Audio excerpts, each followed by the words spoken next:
James was a new engine who lived at a station at the other end of the line. He had 2 small wheels in front and 6 driving wheels behind. They weren't as big as Gordon's, and they weren't as small as Thomas's. James was enjoying his life on the island of Sodor, but he still had a lot to learn. The Fat Controller told him, "You're a special mixed traffic engine," said the Fat Controller. "You'll be able to pull coaches or trucks quite easily." But you must learn by your mistakes, said the Fat Controller. James knew what the Fat Controller meant. trucks are not easy things to manage. He could well remember that dreadful accident on his first day. On his first day, they'd pushed James down a hill into a field. He'd been ill after the accident, but now he had new brakes and a shining coat of red paint. The Fat Controller was quite kind to James. "The red paint will cheer you up after your accident. You can pull coaches today, and Edward can help you." So James and Edward went together to find the coaches. Edward knew all about coaches and trucks. "Be careful with the coaches, James," said Edward. "They don't like being bumped. Trucks are silly and noisy. They need to be bumped and taught to behave, but coaches get cross and will pay you out." They took the coaches to the platform and were both coupled on in front. The Fat Controller, the station master, and some little boys all came to admire James's shining rods and red paint. James was so pleased. "I'm a really splendid engine," he thought. "I'm so excited, I feel like going—" And suddenly let off steam. James let off steam. The Fat Controller, the station master, and the guard all jumped, and a shower of water fell on the Fat Controller's nice new top hat. Then the whistle blew, and James thought they'd better go. So they went. "Go on, Edward. Shh, shh, shh, shh. Go on, Edward. Shh, shh, shh, shh. Go on, he puffed to Edward. "Don't push, don't push, don't push." Don't push, replied Edward. Edward didn't like starting quickly. Neither did the coaches.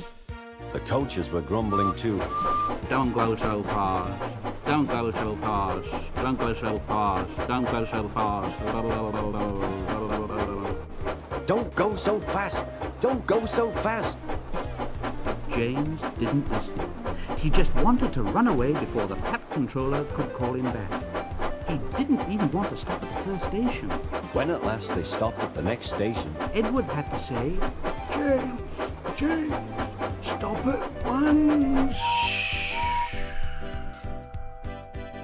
Even so, 2 coaches in front were beyond the platform before they stopped, and they had to go back to let the passengers out.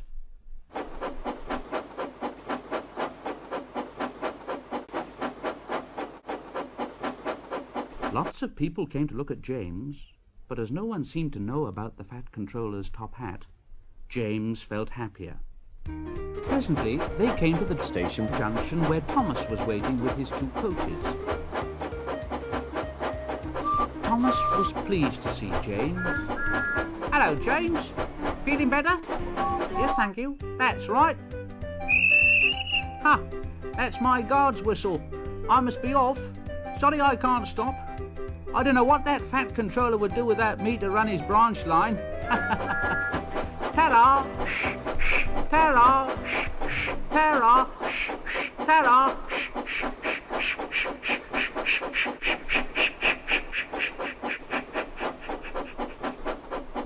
and he puffed off importantly. With his 2 coaches into a tunnel. Edward and James pulled away from the junction. They passed the field where James had had his accident. The fence was mended, and the cows back again. James whistled at them, but they paid no attention. on went James and Edward, through Edward Station Yard, and they started to climb the hill beyond. It's ever so steep. It's ever so steep. I've done it before. I've done it before. It's steep, but we'll do it. It's steep, but we'll do it.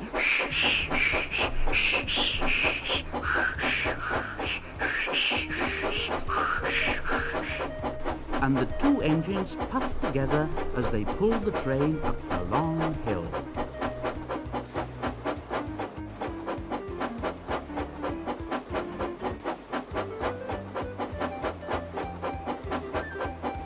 They ended their journey They both rested at the next station, before setting off for home. and Edward told James the story of how Gordon had stuck on the hill and he had had to push him up. James laughed so much he got hiccups.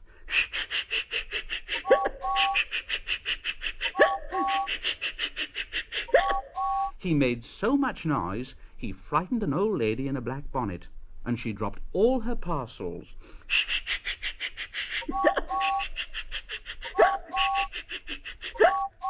Three porters, the station master, and the guard had to run after her, picking them up. James was still wondering what the Fat Controller would have to say about his top hat.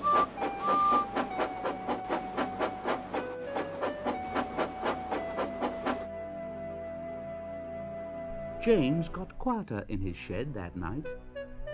He had enjoyed his day, but he was a little afraid of what the Fat Controller would say about the top hat. Next morning, the Fat Controller spoke severely to James. If you can't behave, I shall take away your red coat and have you painted blue. So there. James didn't like that at all, and he was very rough with The grumbling coaches as he brought them to the platform. "Oh, come along, shh! Come along, shh!" And the coaches grumbled, "All in good time, all in good time, bubble, bubble, bubble, bubble, bubble, bubble, bubble, bubble, bubble, bubble, bubble, bubble. Oh, stop grumbling and come on! Shh, shh, shh, shh, shh, shh, shh, shh, shh."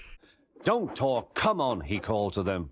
And James snorted into the station with the coaches grumbling after him. Bubble, bubble, bubble, bubble, bubble, bubble, bubble, bubble, bubble, bubble, bubble, bubble, bubble, bubble, bubble, bubble, bubble, bubble, bubble, bubble. James was cross that morning.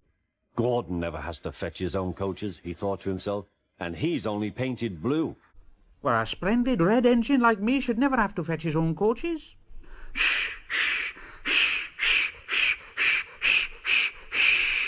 And he puffed and snorted round to the front of the train and backed onto it with a rude bump. Oh, oh, oh, oh, oh, oh, oh, oh, oh, went the coaches. That was too bad. To make James even more cross, this time No one came near James. He felt very lonely. I'll show 'em. I'll show 'em. I'll show them, he thought. They think Gordon is the only engine who can pull coaches. They think Gordon is the only engine who can pull coaches. I'll show them. Then the guard blew his whistle. And James started off with a tremendous jerk. Come on, shh, shh, come on, shh, shh, come on, shh, shh, shh, shh, shh, shh, shh, shh, shh. And off he went with the coaches squeaking and groaning. They clattered over the points and out onto the open line. Hurry, hurry, hurry, hurry, shh, shh, shh, shh. Hurry, hurry, hurry, hurry, shh, shh, shh, shh. Hurry, hurry, hurry, hurry, shh, shh, shh, shh. Hurry, hurry, hurry, puffed James. The coaches didn't like it. You're going too fast, you're going too fast, you're going too fast, you're going too fast.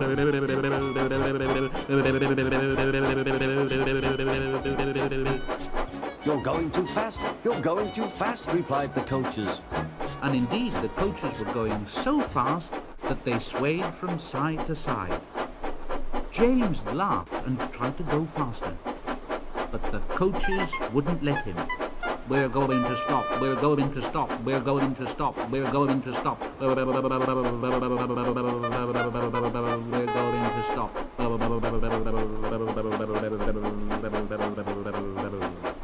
We're going to stop, they said. We're going to stop. And they stopped. James was very worried. He said to his driver, "What's the matter?" James asked his driver.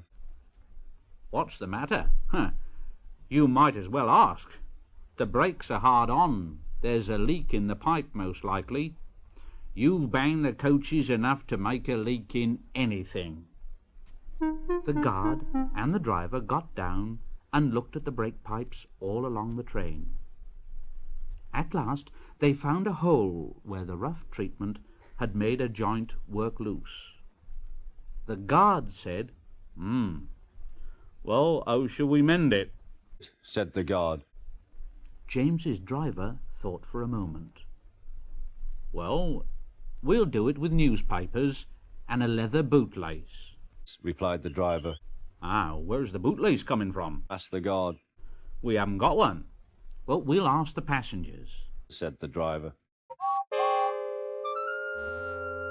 So the guard made everyone get out.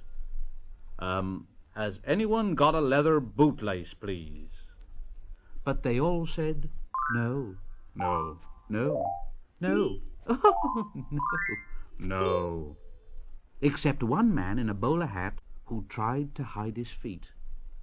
The guard said, You have a leather bootlace there, I see, sir." Said the guard to a smartly dressed man. called Jeremiah Jobling. "Please give it to me." And Jeremiah Jobling said, "No, Said the man. I won't." "Well, then I'm afraid, sir, Said the guard, I'm afraid. I'm very much afraid that this train will have to stop where it is, and it'll be all your fault." The passengers all said what a bad railway it was. Then the passengers all told Jeremiah Jobling what a mean man he was. Instead, everyone was very cross. And at last he gave them his laces. The driver tied a pad of newspaper tightly round the hole in the brake pipe. And James was able to pull the train very gently. But he was a sadder and wiser James, and he took care never to bump coaches again.